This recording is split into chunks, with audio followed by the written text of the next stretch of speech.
Good afternoon, everyone. Welcome. It's Nature Echoes 8, number 8, on this Sunday, 29th of January, 2023.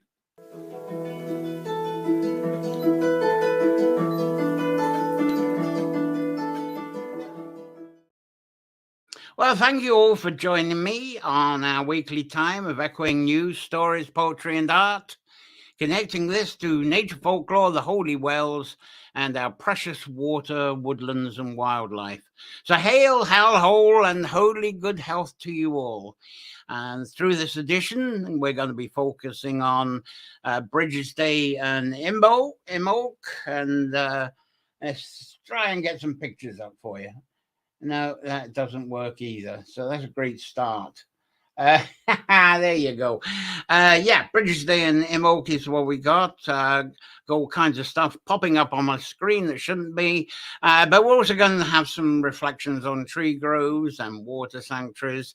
And I've actually got a guest poet today at last. So that's great. Now, this Nature Echoes live. Let's get me back again. There we go. There's me again. This is Well, no, we're Bridget. getting all over the place here. Right, definitely. Actually, the cat was walking over, so I'm kind of reassembling everything again. Anyway, as I say, this Nature Echoes Live is the growing nature folklore video library, which is free of adverts and other services, all brought to you due to the kind support of our kind subscribers. I'm still building up the video library on Patreon to serve the Patreon subscribers, and that's going to be developing over the coming years. But currently, you'll see that address there. That's the new subscriptions to Nature Folklore through Substack that I'm promoting, and there's both free and support subscriber tiers on Substack. And now, Nature Folklore subscribers that are actually on Patreon, they also receive complimentary paid subscription on the Substack. So they get the 2 for 1.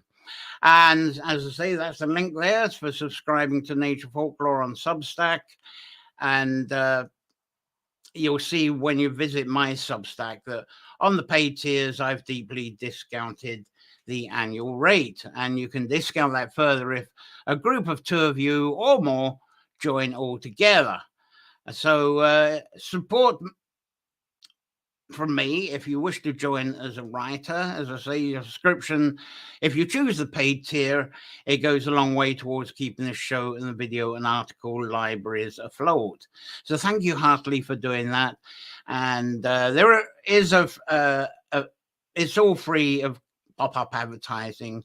And you can subscribe to Substack by card through Stripe. If you prefer to pay by PayPal, message me and I'll get you on through the Patreon.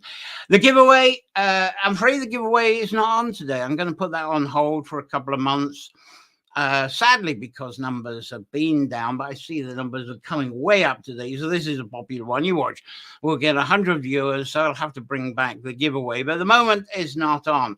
Giveaway, I'm going to say hello to all the lovely people that are here. If I can get through all of these weird pop-ups that are suddenly appearing on the screen in front of me, that's hiding you from me.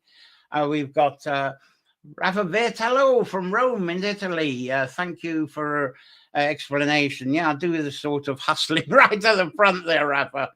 As because that's what keeps it over. We've got the lovely Cloud Sparks here. Hello from mid-morning Iowa. Lovely to have you around. And Claire Roach here coming in through the YouTube. Lovely. Good evening, Claire. And good evening. Looking forward to the broadcast. So I better get on with the name forecast. Susan Samuel's in. Hello, John. Lovely to see you looking good. Lovely that you joined us, Susan. So that's wonderful. So on with the show. I've been busy inviting poets and storyteller guests for this Nature Echoes. But sadly, I haven't been getting them much response. So I usually have problems booking the poets because so many of it apply. So whether it's the winter lull, people preparing for the multitude of festivals coming up, I don't know. But I've got a lovely short breed of Bridget poems from Male Bridge. I don't know what's causing all these pop-ups. It's just blocking the screen, which is really annoying. I'm sorry about that. And if I can, have I got pictures now? Buttons galore. There we go. We'll get on. We'll show you. That's disappearing again. Yeah, as I say, I didn't. Did I mention if you'd like to publish your poems and so forth? There you go. If you go to any of my articles on Substack, you'll see that start a Substack. If you do that, then I have a good connection with you as a writer, and I can feature you on the show a lot easier. So look out for that on the articles if you go to Substack, and the Substack, as I say, if it's there. If you go to there, you can read all about it. Sherry's here. Lovely to see Sherry as well. Fantastic. Brilliant. And to say, what I was really good wanted to show you was there's Mel coming up. There she is. And we got some lovely short poems from her. Mel's devoted to the realm of Brighid. She's founder of the Daughters of the Flame, a group of women that are equally devoted to the life, folklore, and wisdom as Breed is. Breeder is Breed is male is as well, male Breed. And she lives in Vancouver in Canada. So I'm going to get her. There's 4 lovely short videos. They tend to have a lovely breeder theme. So let's get on with that. A live guest. Absolutely fabulous. From my book, A Brighid of Ireland devotional, Sun Among Stars. Brighid wakens. Frost clutches the thorn. Wrens huddle, feathers puffed. Deer stiff with cold nip tips of willow twigs. Brighid wakens, kicks her feathered blanket from her legs, descends from her bed to the frozen lake. A touch of her palm tames the water's tension. Fingers melt its rigid plane. Stir the cold broth mildly, back and forth. Sleepy trout rise stipple-sided from the muddy bed in sloth. Spring smooths winter's transfixed edges, urges green and busy life upon the land. Hungry. There is another side to you, goddess, saint of our inspiration. Your mouth that blew battle pipes, your earth that parted to swallow the offered black-fringed fowl. Smother her at the place where 3 streams meet. We have ways to ken such things, dark forces of death, of letting go, smear of decay from which new life unfurls, recognition of what our wills cannot escape, or even our own grim aspects taking root. Regardless, don't think I haven't seen this bruise-blue visage, Brighid, these hungry teeth ready to snap into our pretty dreams of you. Invited to the feast. Damn, that cauldron of yours could hold a bull, 2 maybe. All around its bronze perimeter beings, thin-armed, huge heads, busy at strange doings, spring out in relief. Flames snarl hungry at its base. When you invited me to your feast, I was enchanted. Now I see your iron look, your hook-like hands. You reach and grab me by one leg and force me in the pot. This rebirth is clearly going to hurt. Bullying time. She rests beside their crooked hillside shelter. Her sister's breath past woven walls whistles, softly in, softly out. Darkness, mist. Hooves heavy on soft earth, black shapes barely seen mutter, now and then emit low complaint. Summer night is fresh. Skin tingling, she sings to you to keep them well and safe, to lull her fears and keep her well awake. No wolves tonight. Cows grow fat on mountain flowers, hides sleeken, udders swell, and every day butter for her to eat. Far below, mother only now is resting, father close beside her, and brothers on the straw. Soon, little horned ones, we will go down to meet them. Brighid be your shield from deer pits and raiding men, falls from sudden cliffs. Hush, my darlings, don't worry. Valley grass grows long. There'll be no repast of holly twigs and fallen leaves for you back home. Well, thanks very much, Mail. That was lovely, lovely to get a guest. This is Whoops, we're getting we're almost getting an encore there.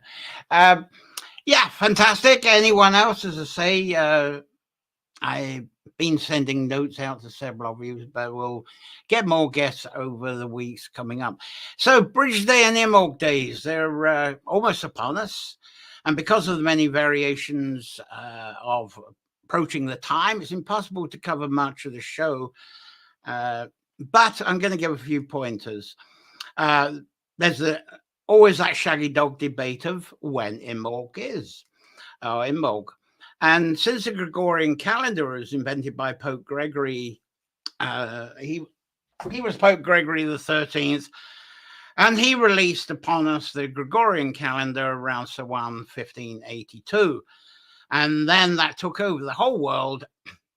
And so most people accepted and celebrated the Gregorian 1st of February as being both St. Bridget's Day and Imbolc, or Imbolc, as a lot of modern folks say.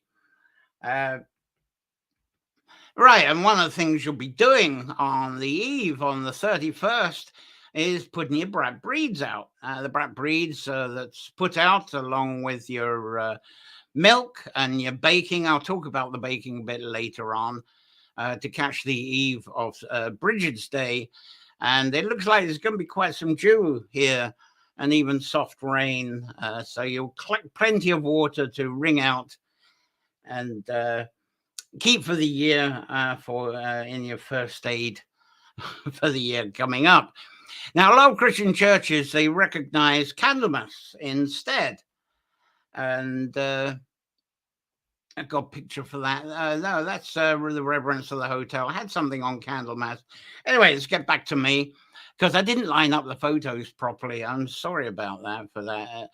But as I say, Christian churches recognize Candlemas because anything pre-Christian celebrated with fire and water, they replace it with candles and fonts. Or holy wells, I'll bring that picture again because that was the holy well. They were venerated for cleansing and baptism purposes. So Candlemas, there you go. There's a Candlemas photo on the 2nd of February. It's the presentation of Jesus Christ through the candles to light up the earth and purification of the Blessed Virgin Mary. And many holy wells they've visited also on the 2nd rather than the 1st. But if you study ancient stone sites, go to them that are aligned to sunrise at Imbolc. And in Ireland, perhaps the Mound of Hostages is the one to go to. As I got a holy well there. Fingers and thumbs. That one's just outside of Mullingar. It's a lovely one. People will be visiting on the 7th is a great example. But there we go. We've got the Mound of Hostages there. And the builders of these, obviously they didn't build according to the Chaldean. They didn't build them according to Pope Gregory because Pope Gregory was born about 2,500 years after that. So these builders used what we call sidereal time, or what navigators they actually call universal time. And this was observed by mapping out that was done by the Chaldeans of Mesopotamia. I don't know when that was, 3,000 to 5,000, I could have been 6,000 BC. I've got a, let's get back to the pictures on this. That's a lovely one. That's the gateway there that takes on the light. That'll be on the sidereal time of Imbolc, which I'll talk about in a moment. And that's the inside, that wonderful stone that was put inside there. Some theorize that that's a map of Tara that's in there, all those circles that's there. But there's a Chaldean relic from thousands of years ago showing some kind of sun chart. And they did the observations and recorded them down.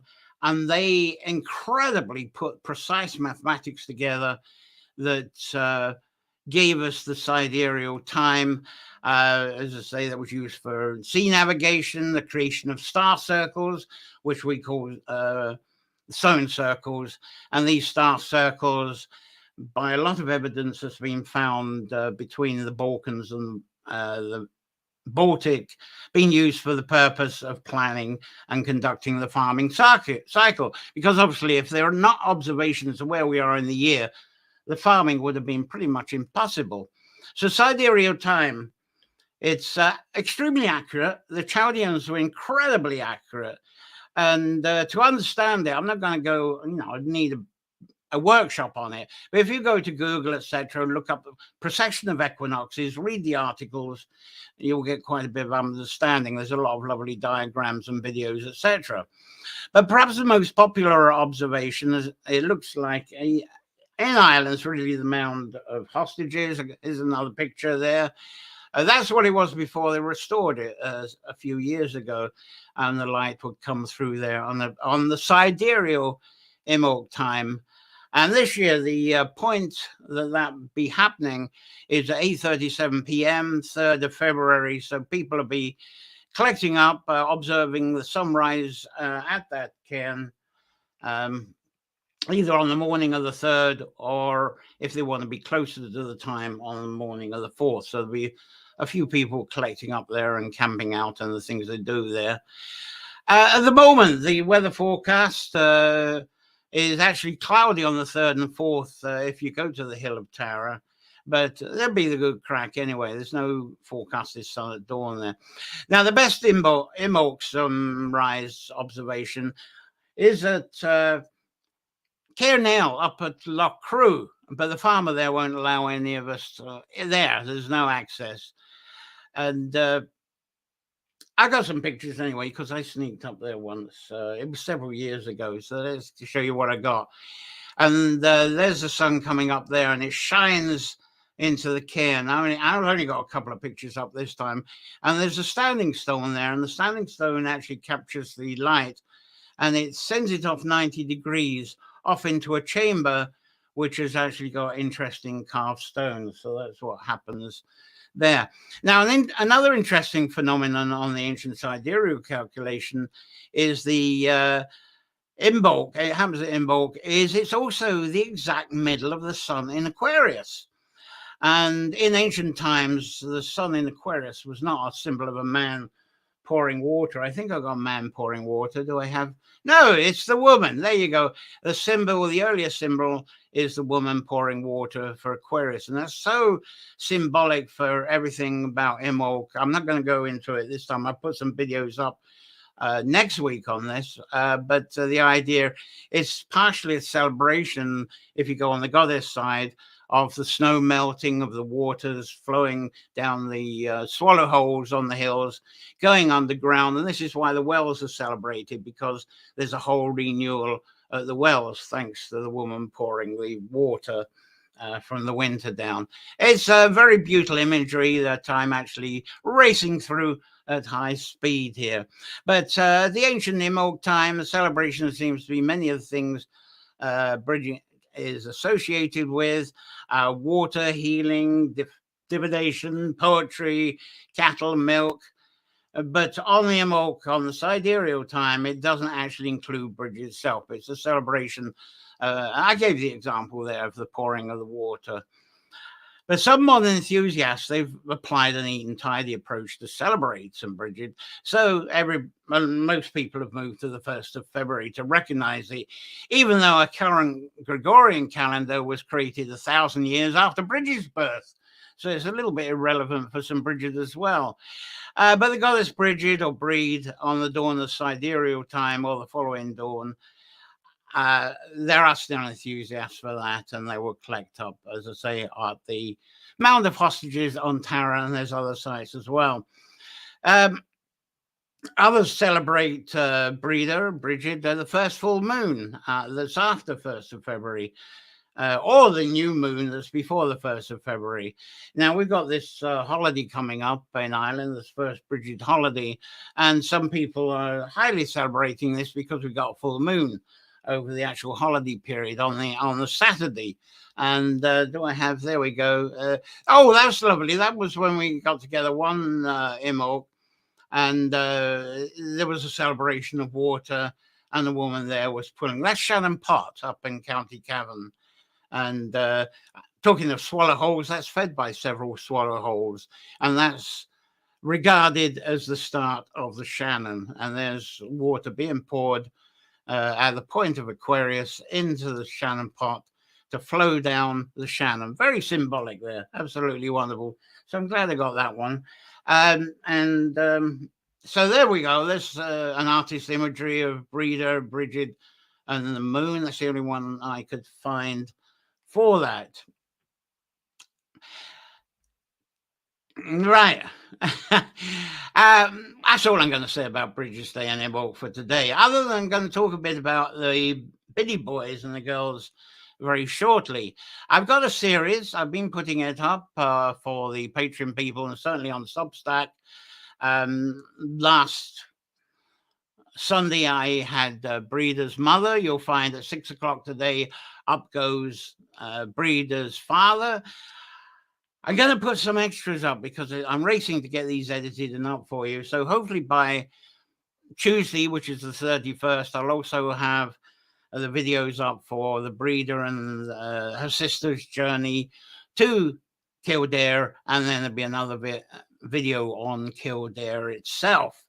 So it'll all feature the life of Breeder. And then by the following Sunday when we meet up, I'll be celebrating a video I'll have up on the Soul Goddess, on the earthly side of Imbolc that I've been talking about. So I have lots of the symbolisms. There's articles and texts. If there are free subscribers on Substacks, you'll get the articles and texts. The subscribers, they get the videos. And on Substack, you get videos and text. So explore what's there and what you enjoy. And usually at this time, I include a version of Golden Motor Breeder, sung by Claire Roach. And I usually post Claire live, either at Bridget's Garden or the National Concert Hall or some other concert. But this time, I'm still going to share the song, but I'm going to share what's actually her most popular version on YouTube, which is surprising. It may not, technically it's not the best, but it is the most popular. Actually, Claire's performance is brilliant, but this was actually put onto YouTube before YouTube was actually bought by Google. And so, as I say, absolutely beautiful singing and playing by Claire. But me, the camera holder, I tell you, this video is so old that hardly anybody had smartphones. So, of course, people's smartphones up on Instagram and on TikTok, they sort of hold their phones like they're licking an ice cream, and that's how they take the photos. Everything's portrait now.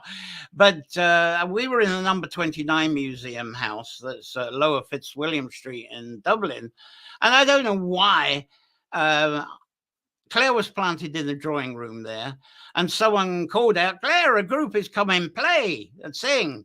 So she did, and for some reason I held my camera up in portrait mode, which hardly anybody did in those days.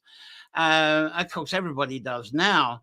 But when I did it, it was regarded as being entirely idiotic because it only fills a third of the screen, as you will see. But anyway, this was before it went on to Google. And that time you couldn't put up very high quality videos. So even so, Claire's got 16,000 views of this, and it's her most popular version of Golden Motor Breeder. It's on YouTube. So I'll stop talking and I'll bring it back because it disappeared on me. And well, here we go with Claire. Brilliant.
Lovely to get that. So thank you so much for that, Claire. I see a few people have joined us as that was going on. Tina Rock's here. She's weaving rushes by the fireside. Susan loved the Claire's rendition there. That was just gorgeous. It certainly was. And I see there's some conversation been going on here. Let's try and catch up with that, with the conversation. And Jane was asking Sherry where she lives, and Sherry says she's here in Jamestown, down East Main now, and live. And that's the conversation that's going there. Certainly chat away as well. Anyway, and then Sherry's saying her dad's house is in Charlestown. So there's a bit of history there. Right. Oh, one thing. Let's get on the pictures here. I haven't shown. It's coming up. Tuesday is the 31st. It's the eve of Bridget's Day. And I'm saying what I'm putting up. Now, one of the traditions that was around, I thought I was going to say this a bit later, but I'll say it now, is that once upon a time, women would go down to the wells, and this is a lovely well by Caish. And the story was that they would look into the well to get a vision of the mate that they will meet in Beldner, of course, with the politics and human politics and sovereignty and all that stuff. That kind of goes against the grain of a lot of that. But that actually did get shifted to the Beldner Eve. So there's hardly anyone, I think, that probably observes that on Bridget's Day Eve. People are more concerned with getting their brat breeds out there, the glass of milk, and the bit of baking they've been doing. But I thought I would show that because it's quite, I think it's still a lovely tradition in its own right, even though it's probably not practiced anymore. And I have adapted a poem about that, which another time I'll repeat it again. But as I've shared on these previous nature echoes, between the guises of Halloween and so on, and through to the mummers, we got the Straw Boys coming up there. They also get out and about on the eve of Bridget's Day. And I've talked about the Rand Boys around Yule and Christmas. And the straw masks and costumes, they actually come to an end on Bridget's Day Eve. With the Biddy Boys, and there's plenty of Biddy Girls now. But it's the same thing. You make them with the ropes there. You make up the ropes, and there's the twister there. I talked about that last week. And there was the mummers of Leitrim.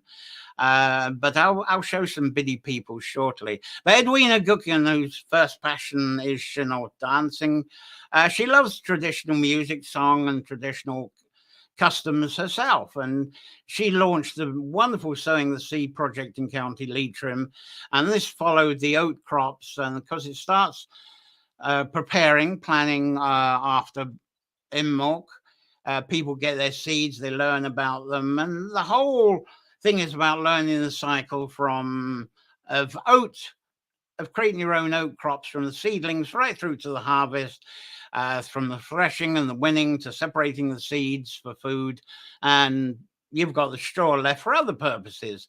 So some of the straw is woven into ropes, to show that again, like that. They make up the folklore costumes like that for mummers' plays and straw boys events.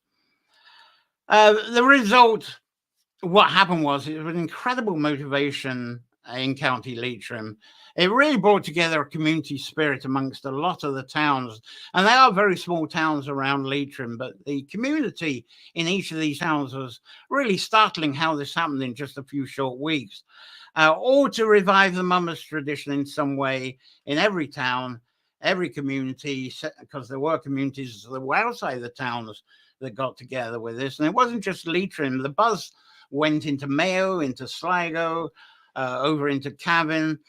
And the mumming in the past has largely been a man's world. But in Leitrim, as Edwina kicking off, there was a couple of weeks of community costume making crack, and then there was the people coming together with their costumes. Do I have any pictures of the costume making? Let's see. of the costume making. No, I don't. I've shown you those before. So there was all this crack of it coming together, the excitement. There are troops of each of the towns. They went door to door. Or they went to community meetups, like going to the markets, off to the pubs, into the village or town square, and they performed their wee folk plays. And these folk plays, they did include plenty of music, plenty of song and dancing. It wasn't just the plays. And from this, they collected money in each of the small towns, which is the tradition. And because it said if you don't pay the mummers when they call on your doors, you're going to have bad luck for the rest of the year. It's going to be, the bad luck's going to be upon you. But unlike so many years ago when mumming and folk drama was performed really for personal money and food, it was poor beggars that were going door to door much of the time. These local Leitrim drama groups today, they use the money to donate to causes, and it was wonderful what they did. I know some went to Breezy Kelly's cottage rebuild up in Donegal, and some hospices got some donations too. Also animal shelters. I sort of wondered why some of the donations didn't go towards the town's Christmas decorations, because they're always looking for money too. But that's not something I like to see in too much excess. So it's really good that Breezy was helping the hospices and the animal shelters. So all great causes, fantastic. There were some senior men where they kind of frowned upon the Leitrim Mummers revival as it was. I say it used to be a men's world. But I'm absolutely thrilled that Edwina motivated the whole county of Leitrim and beyond to grab their communities, get together with each other instead of just seeing the computers, etc. And everybody came together. And this was all concluded with a celebration parade that all collected up through Mohill. This was last Sunday. If you remember when I was doing the Nature Echoes last Sunday, I said, right, I'm off to the parade. And normally I'm not interested in mummers parades. I think that's just watered down the tradition. But in this case, it was vital because this was actually a celebration of all the local troops that have been going door to door in community places in the small towns. They converged here on Mohill, came together as like a county community. And I've got a little clip of the parade. Let's show you this that I did that evening. You won't have seen this. So I'll show you that first.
Lucky me in being in Mohill, and that's a little bit of the excerpt.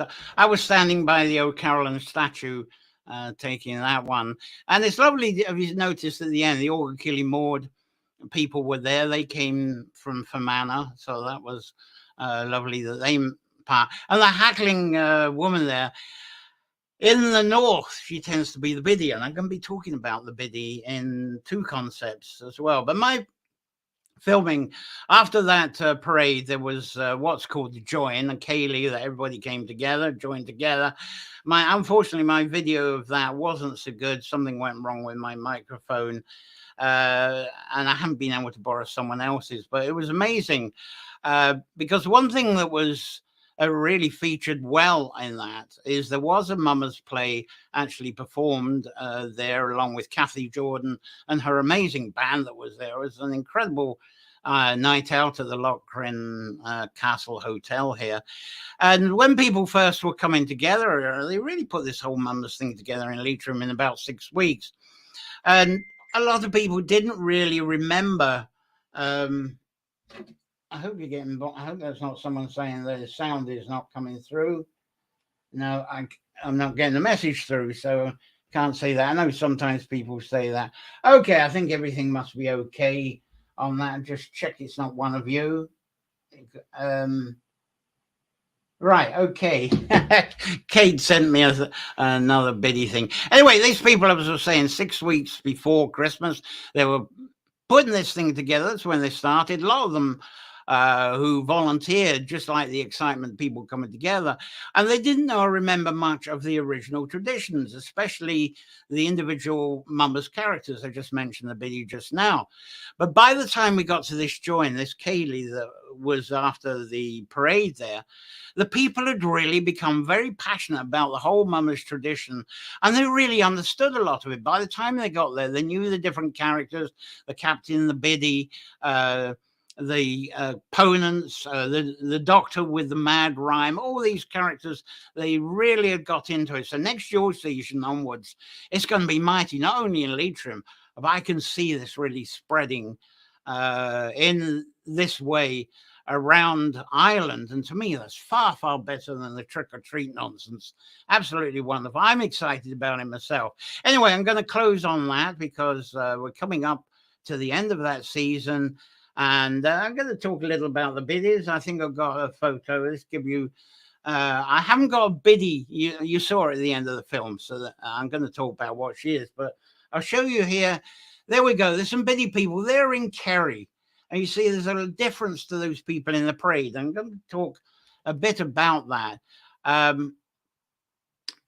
Anyway, there is that video that I got of the parade. There's a lovely video of the parade by the Ditch Witch Tara Tyne. And here's, I can't actually show you the video. This is the logo of it that she's used in the video, and she did it with her partner Dave, and they only live a couple of miles from us here, Listerdannon anyway. But unfortunately, if I played her video, I'd probably be slapped with copyright infringement by YouTube, and at the same time I'd be reducing Tara's viewing figures. So if you go along to YouTube, put in a search for Mumming in Ireland, Ditch Witch, Tara Tyne, you'll get to the video. It's much better than one I just showed you. Absolutely wonderful. So do that. And also, of course, subscribe to the Ditch Witch channel, because her and Dave make some cracker folklore story videos with a lot of humor, great acting. And they give you updates about the other project they got going, which is restoring an old vernacular cottage that they bought quite cheap recently. Anyway, I better go on to the biddies. Let's see. I think there was a comment or two coming on. We got people are coming on now. Rachel Sheets through YouTube, found your channel the other day. Thanks for providing. Thank you for saying so, Rachel. And there's Gina here who's arrived. Lovely. I think you're through YouTube as well. Brilliant. Lovely. Thank you so much. And it's lucky I'm running overtime today, but it's coming up to Bridges Day. So I think I'm privileged to give a little bit extra today.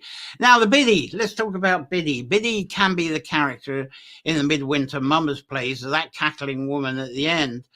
But when she's in the folk drama, she's actually a kind of winter hag version of Breeder. That's the idea in the folk drama in the mummers. And she was at the rear there, and I think she came in with the Olga Killy Maud mummers, who kind of joined the parade a little bit late because they got stuck on the roads. But the Biddy in a play, she can lead the players, or she can be a sidekick to the captain, who's like the ringmaster.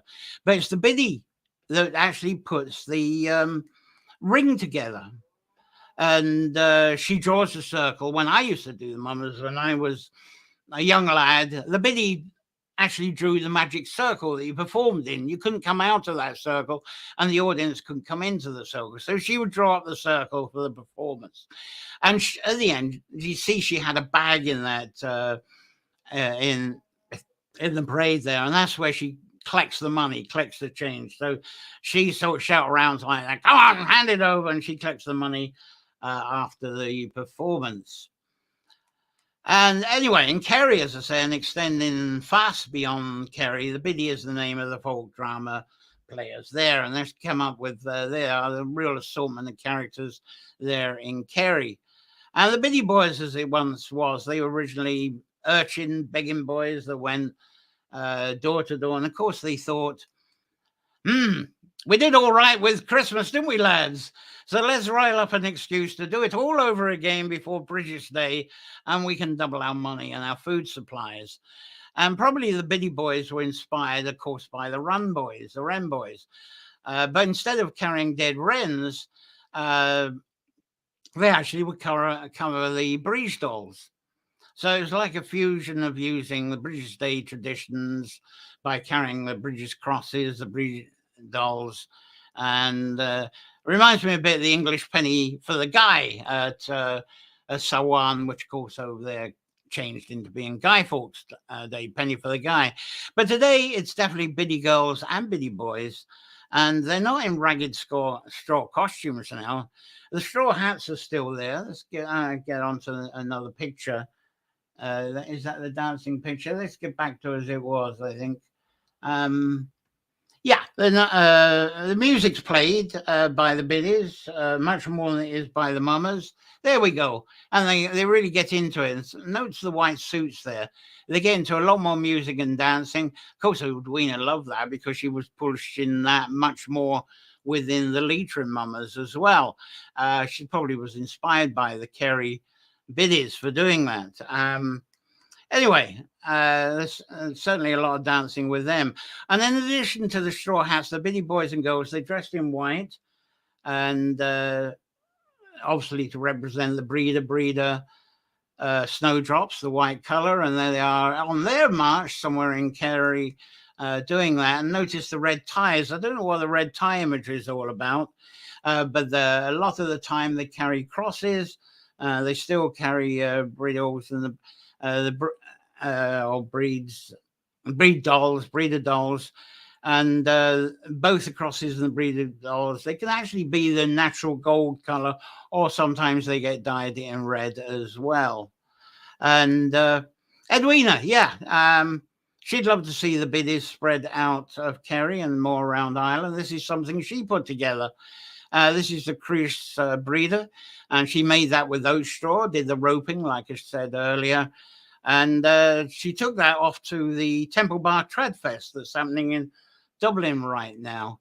And the Biddy Boys now, Biddy Girls included, they take that belt, they go from house to house on British Day Eve, 31st of December.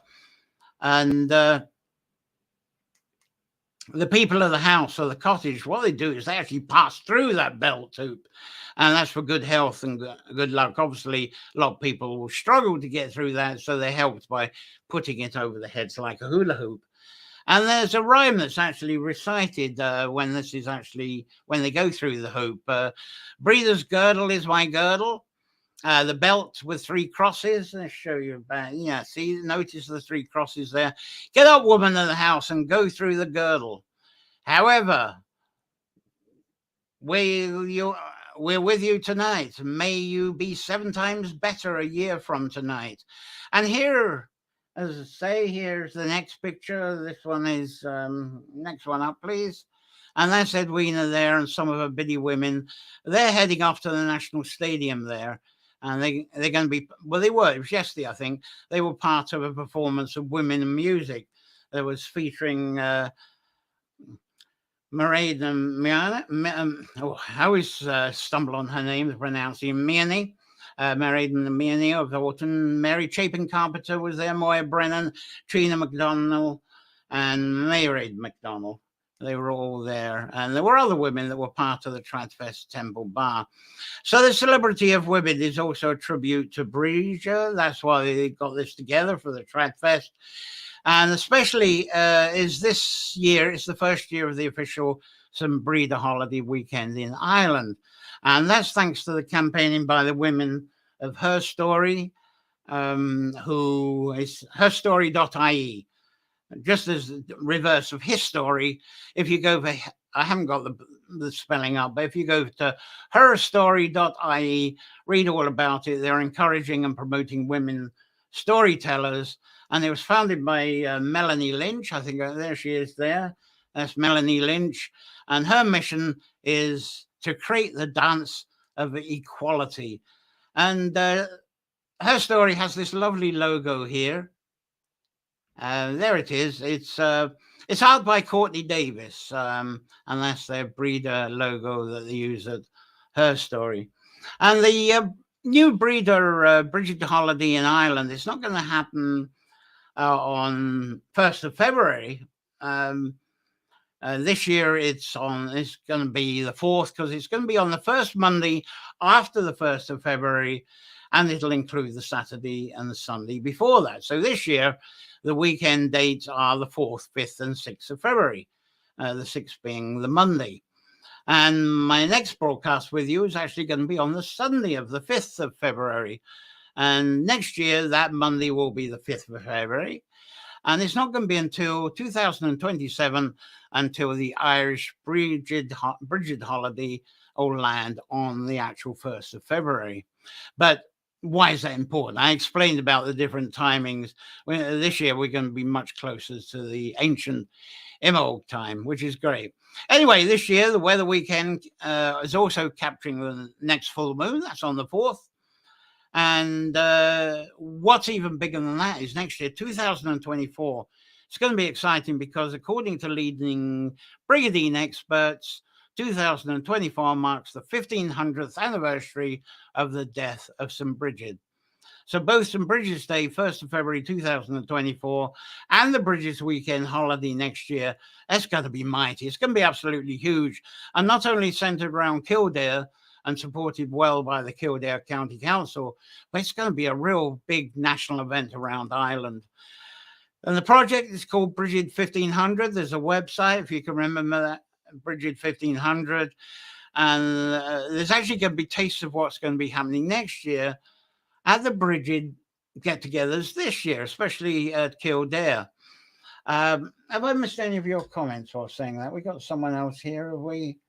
Oh, yeah, nah, that's it. We got you here. Anyway, check the comments. Yeah, I think I got you all.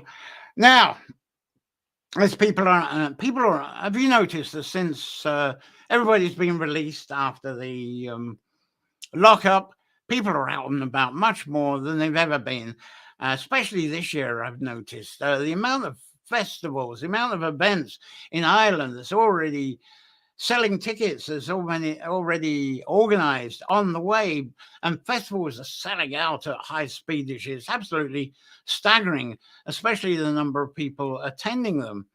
And the three main Brigid events in Ireland, they're going to be very busy, but if you can get to them, worth going along, I'm sure. The three of them, you might be very aware of them. The birthplace of Brigid, Fort in North Louth, that's going to be very busy. I haven't got any pictures of that.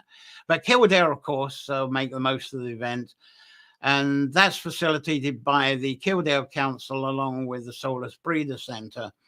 And this is especially so because I think this weekend, it might have happened yesterday or today, there was the reopening of public access to the extremely popular Tully Well. Do I have a Tully Well? There's the Tully Well. You'll be very familiar with this.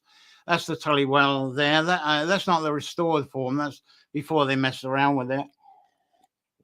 But Claire and I have been there in winter and it would get flooded. It really needs drainage on that. There is quite a story why that's there, because that was the farmer's well once upon a time. I don't think I've got any pictures of the Wayside well. No, I don't.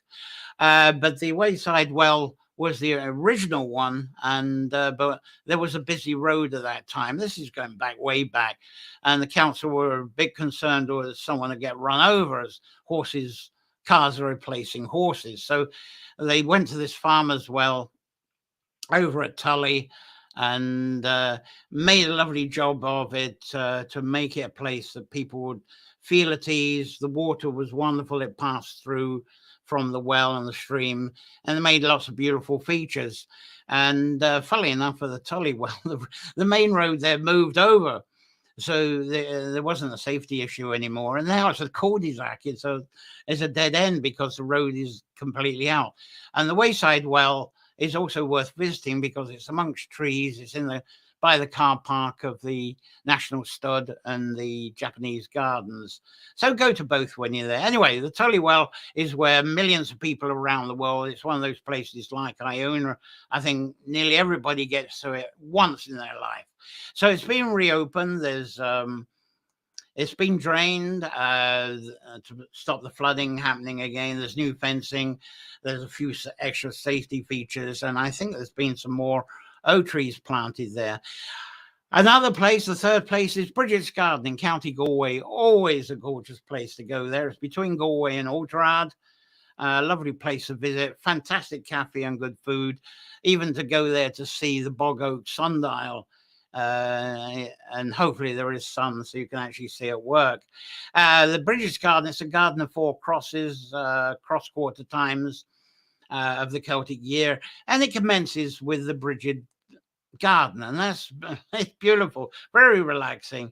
That's dedicated to Brigid, as they call her there. And as I say, the events there over the Bridges weekend and over the holiday, fantastic, and you get fantastic food as well. Right, and now I was going to feature foods this time, but as I say, I said I'd be on for about half an hour, nearly on for an hour, but let's say a little bit. Recipes.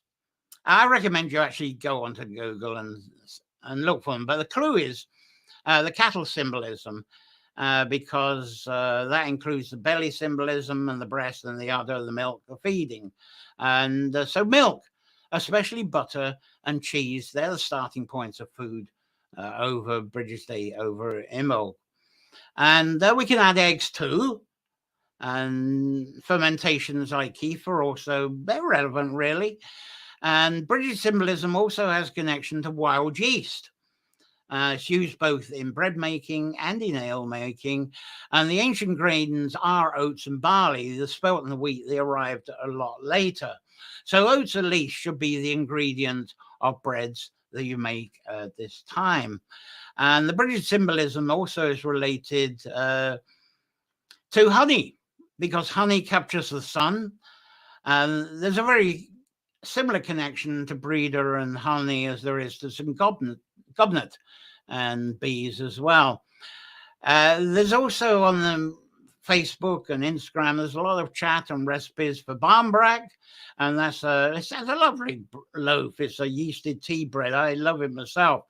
But for me, it's not the bread of British Day. The Bannock breed, or the Bannock breed, as it's said more so around here, the Bannock breed bread. There's no real recipe for doing this. It's a make-do bread, really.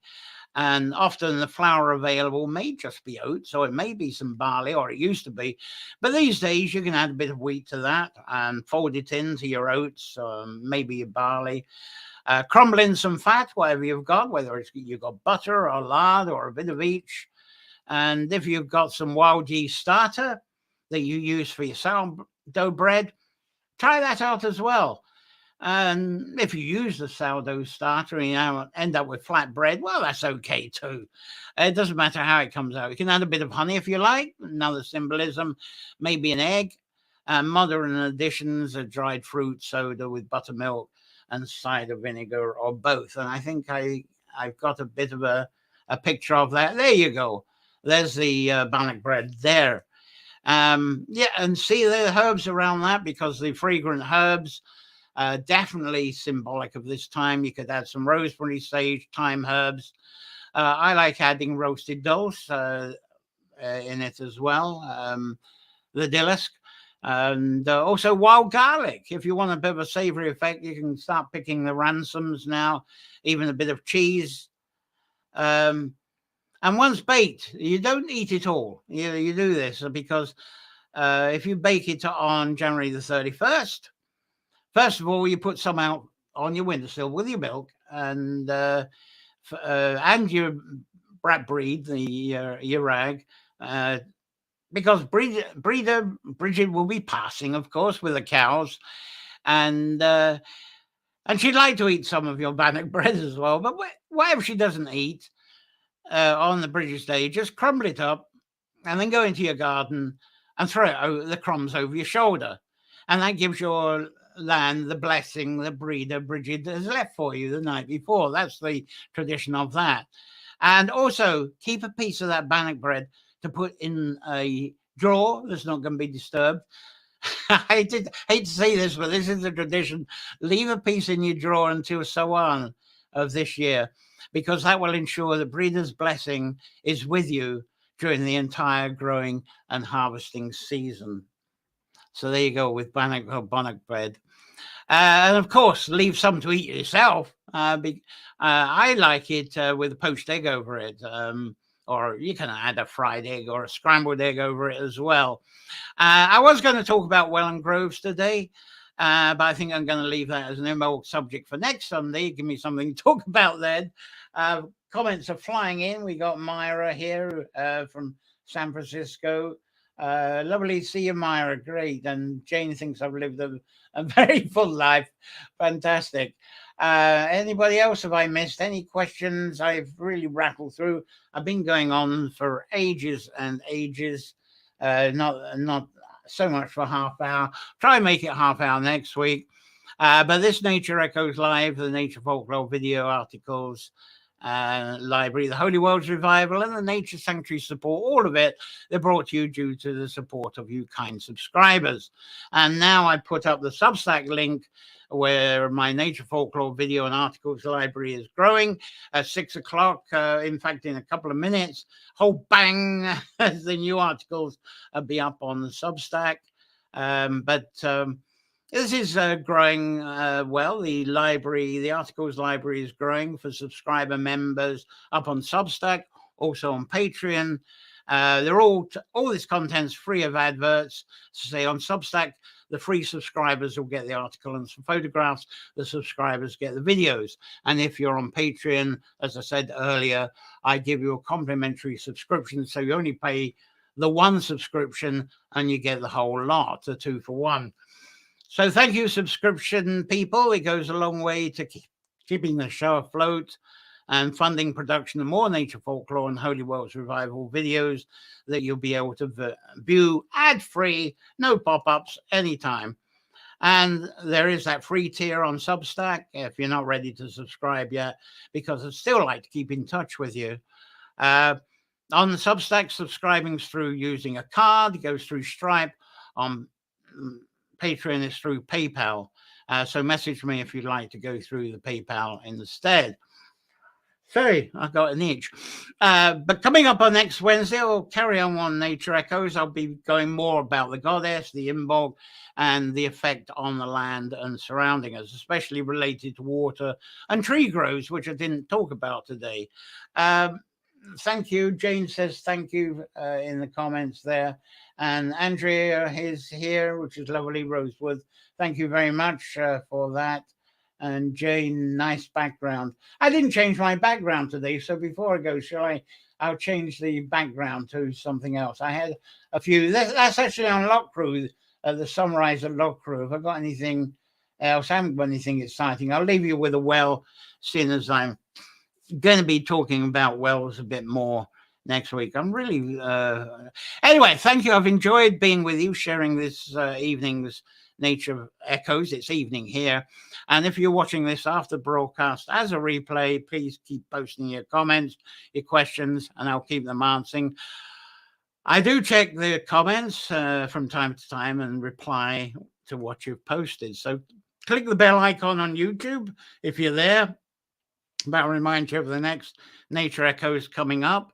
So that just leaves me to wish you a wonderful week ahead and safe week full of lovely wonder, of inspirations, enchantments, visions if you go to the holy wells, and all that comes from your presence within the woods, by water, and amongst all of the mysteries of nature. So until next Sunday, play well. That's about as much as I've got. I hope you didn't mind being kept for the hour instead of the half an hour.